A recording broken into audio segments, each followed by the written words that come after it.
Hello everyone. Last video में हमने NCERT exercise के 10 क्वेश्चन को कवर किया था। अब रिमेनिंग 10 क्वेश्चन को हम आज की वीडियो में कवर करते हैं। चलिए स्टार्ट करते हैं, और ये एग्जाम के पर्पज से भी बहुत इंपॉर्टेंट है। चलिए 11th क्वेश्चन है, why are decomposition reaction called the opposite of combination reaction. यानी कि जो डिकम्पोजिशन रिएक्शन है वो कॉम्बिनेशन रिएक्शन के अपोजिट क्यों कहा जाता है उसको। Right equation for these reaction, और इन रिएक्शन की हमें इक्वेशन लिखनी है, यानी कि रिएक्शन बतानी है। Decomposition reaction are considered the opposite of combination reaction. Combination reaction को इसलिए बोला गया है डिकम्पोजिशन रिएक्शन अपोजिट है कॉम्बिनेशन रिएक्शन के, क्योंकि दे फंक्शन इन रिवर्स, क्योंकि जो ये फंक्शन करती है वो रिवर्स उल्टा करती है। A decomposition reaction break down one reactant. जो डिकम्पोजिशन रिएक्शन होती है वो ब्रेक टूटती है one reactant into two simpler product, यानी कि एक रिएक्टेंट से दो या दो से अधिक प्रोडक्ट में। वाइल कॉम्बिनेशन रिएक्शन कैसे काम करती है, वो कंबाइन हो जाती है टू और more reactant to form a single product, यानी कि वो कंबाइन होने के बाद रिएक्टेंट दो या दो से अधिक कंबाइन होने के बाद एक सिंगल प्रोडक्ट में आ जाती है। तो इसीलिए डिकम्पोजिशन रिएक्शन को कॉम्बिनेशन रिएक्शन का अपोजिट बोला गया है। एग्जांपल देखिए, CaCO3 gives out CO plus CO2। CaCO3 यानी कि हीट दी डिकम्पोज हो गई किसमें, कैल्शियम ऑक्साइड में और कार्बन डाइऑक्साइड में। उधर कॉम्बिनेशन रिएक्शन की बात करें, calcium oxide plus carbon dioxide combine होने के बाद CaCO3 बन गया, यानी कि कॉम्बिनेशन रिएक्शन हुई। नेक्स्ट क्वेश्चन आता है, write one equation each for decomposition reaction where energy supplied in the form of heat, light और इलेक्ट्रिसिटी।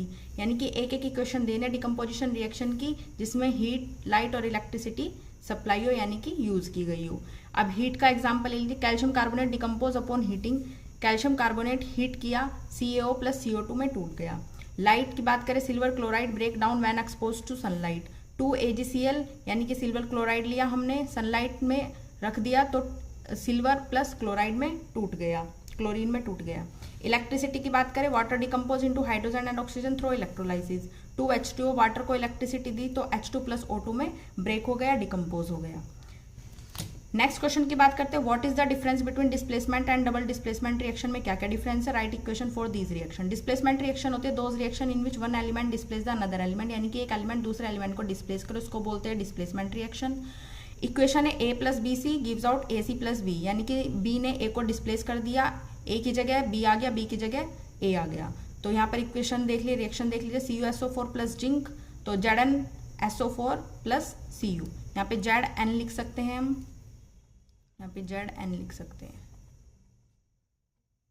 चलिए next example, double displacement reaction क्या होता है, those reaction in which two compound react by an exchange of ions to form two new compounds are called double displacement reaction. Double displacement reaction में दो compound react करते हैं, ions को आपस में एक्सचेंज करते हैं, फॉर्म दो नए कंपाउंड में आते हैं, are called double displacement reaction, उन्हें ही बोला जाता है double displacement reaction. AB plus CD AD plus CB, यानी कि आपस में दो रिएक्टेंट्स क्या करते हैं, आपस में अपने आइंस को एक्सचेंज करते हैं और दो नए कंपाउंड बनाते हैं, जैसे AgNO3 प्लस NaCl। अभी आपस में एक्सचेंज करेंगे, AgCl के पास चला जाएगा और NaNO3 के पास चला जाएगा, तो एक नए कंपाउंड बन जाएंगे, ये बन जाएगा सिल्वर क्लोराइड और ये बन जाएगा सोडियम नाइट्रेट। नेक्स्ट क्वेश्चन पर आते हैं, in the refining of silver the recovery of silver nitrate solution involve displacement bye copper metal, write down the reaction involve. यानी कि जब सिल्वर की रिफाइनिंग होती है तो recovery of silver nitrate solution involve होता है, डिस्प्लेसमेंट रिएक्शन इन्वॉल्व होती है इसमें bye copper metal, write down the reaction involve. हमें रिएक्शन लिखनी है, तो 2AgNO3 प्लस CO यानी कि सिल्वर नाइट्रेट प्लस कॉपर, तो बन जाएगा कॉपर नाइट्रेट और silver. This displacement reaction occurs because copper is more reactive than silver. ऐसा इसलिए क्योंकि कॉपर क्या है, ज्यादा रिएक्टिव है सिल्वर से। नेक्स्ट क्वेश्चन की बात करते हैं, what do you mean by precipitation reaction, explain giving example. Any reaction in which N insoluble solid called precipitate, यानी कि किसी भी रिएक्शन में जिसमें इंसोल्यूबल सॉलिड मिले। इंसोल्यूबल सॉलिड का मतलब होता है जो हमारे वाटर में या किसी लिक्विड में सोल्यूबल ना हो, घुले नहीं, उसको ही क्या बोलते हैं, प्रेसिपिटेट बोलते हैं। सॉलिड फॉर्म में प्रेसिपिटेट होता है is form that separate from the solution, जिसको हम सॉल्यूशन से सेपरेट करते हैं उसी को ही क्या बोलते हैं, प्रेसिपिटेशन रिएक्शन। अब रिएक्शन क्या है, BaCl2 plus CuSO4 BaSO4 plus CuCl2 double displacement reaction है।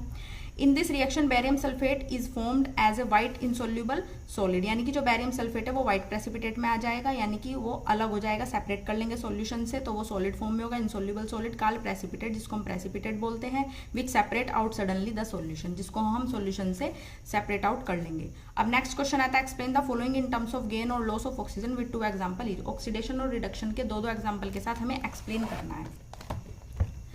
तो फर्स्ट है oxidation. The addition of oxygen to a substance is called oxidation, जिसमें ऑक्सीजन का एडिशन होता है उसको ही हम क्या बोलते हैं, ऑक्सीडेशन बोलते हैं। रिएक्शन देखिए CuO प्लस H2O, हीट दिए Cu प्लस H2O। अब यहाँ पर एडिशन ऑफ ऑक्सीजन कहाँ हो रहा है, यानी कि हाइड्रोजन को अब देखिए प्रोडक्ट में क्या बना रहा है, H2O, यानी कि वाटर बना रहा है, यहाँ पर ऑक्सीजन जुड़ गया तो यह एडिशन ऑफ ऑक्सीजन, इसी को क्या बोलते हैं, ऑक्सीडेशन। नेक्स्ट रिएक्शन देखिए ZnO plus C, Zn plus CO, यहाँ से तो ऑक्सीडेशन मतलब ऑक्सीजन हट रहा है, रिमूव हो रहा है, लेकिन यहाँ पर C के साथ CO यानी कि ऑक्सीजन कंबाइन हो रहा है यहाँ पर, तो ये हो गया carbon oxide. Addition of oxygen हो रहा है तो इसलिए ऑक्सीडेशन। रिडक्शन की बात करें, द रिमूवल ऑफ ऑक्सीजन, जहां पर ऑक्सीजन का रिमूवल होता है सब्सटेंस से, उसी को ही क्या बोलते हैं, रिडक्शन बोलते हैं। सेम रिएक्शन मैंने ली है ताकि आपको याद करने में थोड़ी प्रॉब्लम ना हो। CuO plus H2 gives out Cu plus H2O। यहाँ पर हम CuO से Cu बन रहा है, यानी कि ऑक्सीजन यहाँ से रिमूव हो रहा है, तो रिमूवल ऑफ ऑक्सीजन क्या कहलाता है, रिडक्शन कहलाता है। ZnO plus C is equal gives out Zn plus CO, ZnO से Zn बन रहा है, यानी कि ऑक्सीजन का रिमूवल हो रहा है, तो रिमूवल ऑफ ऑक्सीजन क्या कहलाता है, रिडक्शन कहलाता है। बहुत इजी एग्जांपल ये, ताकि आपको एग्जाम के पर्पज से याद करने में कोई प्रॉब्लम ना हो। ऐसे बहुत सारे एग्जाम्पल है जिसमें हम बता सकते हैं रिमूवल ऑफ ऑक्सीजन और एडिशन ऑफ ऑक्सीजन।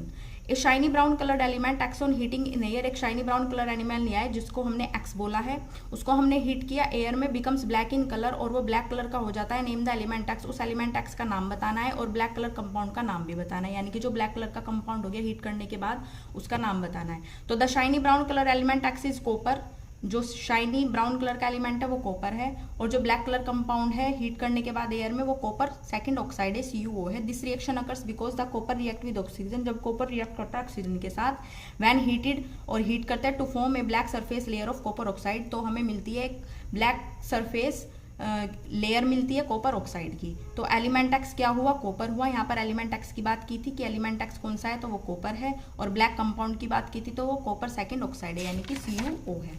अब नेक्स्ट क्वेश्चन की बात करते हैं, why do we apply paint on iron articles. Iron articles के ऊपर हम पेंट अप्लाई क्यों करते हैं। We apply paint on iron articles primarily to prevent them from rusting, rusting से बचाने के लिए, जंग लगने से बचाने के लिए हम उसके ऊपर पेंट करते हैं। Iron react readily with oxygen, क्योंकि आयरन बहुत जल्दी से ऑक्सीजन और मॉइस्चर से रिएक्ट करता है। एक coat of paint act as seal, जो हम एक कोट करते हैं पेंट का, वो क्या करता है, एक सील का काम करता है, ब्लॉकिंग का काम करता है। These element from reaching the metal, यानी कि जो ये ऑक्सीजन और मॉइस्चर है उस एलिमेंट तक ना पहुंचे, इसलिए वो कोटिंग और ब्लॉकिंग का काम करता है। इसलिए हम एक कोट पेंट का लगाते हैं किसी भी आयरन ऑब्जेक्ट, आयरन आर्टिकल्स के ऊपर, इसीलिए उसको पेंट किया जाता है। नेक्स्ट क्वेश्चन की बात करें, oil and fat containing food items are flushed with nitrogen, Y.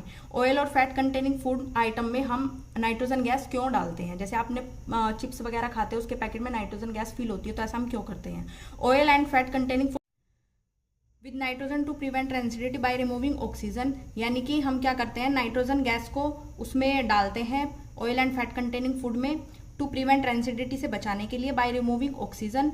It act as an inert, यानी कि रेंसिडिटी से बचाने के लिए, ताकि उसमें जो ऑक्सीजन है, जो एयर है, वो क्या हो सके, रिमूव हो सके। It act as an inert non reactive and anti oxidising environment that stop fat oxidation, जो ये एनवायरमेंट होता है वो क्या करता है, स्टॉप करता है फैट ऑक्सीडेशन को। Which otherwise cause bad odours, अगर ऐसा नहीं करेंगे तो हमें उसमें से बैड स्मेल आने लगेगी, ऑफ फ्लेवर एंड स्पॉइलेज, खराब और ऑफ फ्लेवर हमें लगने लगेगा। वह जो oil and food containing food है, तो इसलिए हम उसमें नाइट्रोजन गैस को फिल करते हैं, और ऑक्सीजन से बचाने के लिए, रिमूव करने के लिए ऑक्सीजन को, और ऐसा एनवायरमेंट से बचाने के लिए हम उसमें क्या करते हैं, नाइट्रोजन फिल करते हैं। Explain the following terms with an example each. Corrosion और एसिडिटी को बताते हुए हमें एक एक एग्जांपल देना है। कोरोजन क्या होता है, the process in which metal are eaten up gradually by the action of air, यानी कि वह प्रोसेस जिसमें मेटल धीरे धीरे खत्म होने लगता है, डिस्ट्रॉय होने लगता है, बाय द एक्शन ऑफ किसके द्वारा, एयर, मॉइस्चर और ए केमिकल के द्वारा, ऑन देयर सरफेस, उसकी सरफेस पर। यानी कि जब धीरे धीरे जो हमारा मेटल ऑब्जेक्ट है वो धीरे धीरे खत्म होने लगता है, डिस्ट्रॉय होने लगता है, उसी को ही क्या बोलते हैं हम, रस्टिंग ऑफ आयरन बोलते हैं, क्योंकि वो एयर, मॉइस्चर और केमिकल के कांटेक्ट में आ जाता है, तो उससे हमारा जो कोरोजन है वो स्टार्ट हो जाता है, जंग लगना स्टार्ट हो जाता है मेटल ऑब्जेक्ट पर, तो उसी को ही हम क्या बोलते हैं, कोरोजन बोलते हैं। इसका एक एग्जांपल है रस्टिंग ऑफ आयरन, बहुत अच्छा एग्जांपल है, बहुत बेस्ट एग्जांपल है कोरोजन के लिए।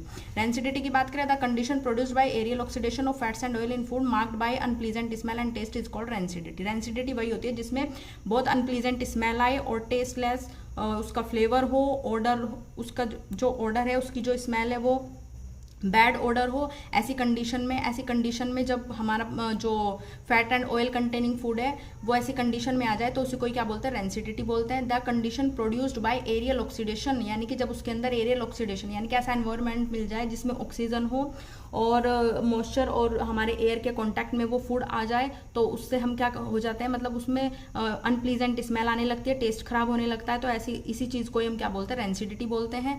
बेटर एग्जाम्पल है इसका बटर और डेयरी प्रोडक्ट, यानी कि बटर और डेयरी प्रोडक्ट को अगर हम एक ऐसे एनवायरनमेंट से बाहर निकाल के रख दे, जैसे फ्रिज में ना रखें, अपने रेफ्रिजरेटर में ना रखें, उसे ऐसा एटमॉस्फेयर ना मिले जिसमें वो बेटर तरीके से रखा जा सके, उसमें कोई स्मेल ना हो, तो उसको ही हम क्या बोलते हैं, रेंसिडिटी बोलते हैं। अगर हम बटर और डेयरी प्रोडक्ट को कुछ टाइम के लिए रेफ्रिजरेटर से बाहर निकाल के रख देंगे तो हमारी वो दोनों डेयरी प्रोडक्ट भी और बटर भी खराब होने लग जाएंगे। ऐसे बहुत सारे एग्जाम्पल हैं जिसमें से बैड स्मेल आनी शुरू हो जाएगी, तो इसी को ही हम क्या बोलते हैं, रेंसिडिटी बोलते हैं। और इसी से बचने के लिए हम क्या करते हैं, उसमें नाइट्रोजन और अपने फूड पैकेजिंग फूड को हम नाइट्रोजन से फिल करते हैं और ऐसे बटर और डेयरी प्रोडक्ट को हम रेफ्रिजरेटर के अंदर रखते हैं। आज की वीडियो इतनी ही, बस 20 क्वेश्चन कंप्लीट हुए हमारी चैप्टर फर्स्ट की। एनसीईआरटी एक्सरसाइज में 20 क्वेश्चन थे, वो हम कंप्लीट कर चुके हैं।